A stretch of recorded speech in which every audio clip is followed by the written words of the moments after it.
I'm gonna try to explain how I work right now with this 3Dexperience academia platform. Uh, this is our welcome site, and here it's where I can start including here in this one xDesign thing. I can do a new component. All right, I managed to get here just by doing the 3D. What I was doing wrong is I need to enable my 3D design for education. Then I have access to xDesign, and I'm gonna try that. So the idea is that it's very easy to work on a plane.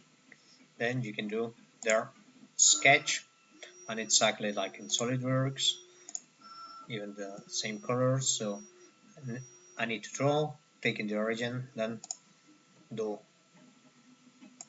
all my dimensions. So this is a 60 millimeter by 10 millimeter.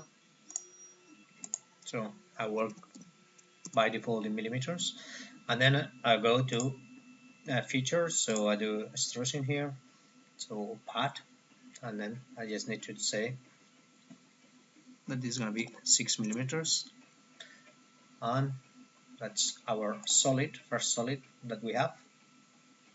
Then I say okay, so it's very similar to SolidWorks. Then I can do a hollow part.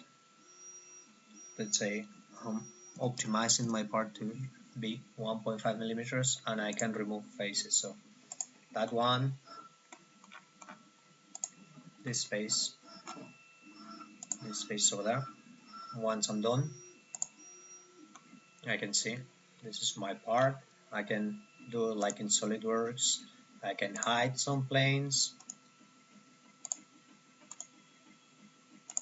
and then it comes to the point where I need to save all this. So I can just here create a new component, close the current component, or save the model to the current root, okay, or save it as. So I'm gonna do the save as. So here I save it to always on IQS, okay, and then I say this is the test for the master of materials people that they're gonna try here different specimens, and I also need to save it as STL, so I can export that for my 3D printer. So it could be great to have it as STL, and then I can say file on a disk, and then choose my tolerances, and then I'm exporting the model, and it goes directly to my downloads. I think this is a good starting point for us.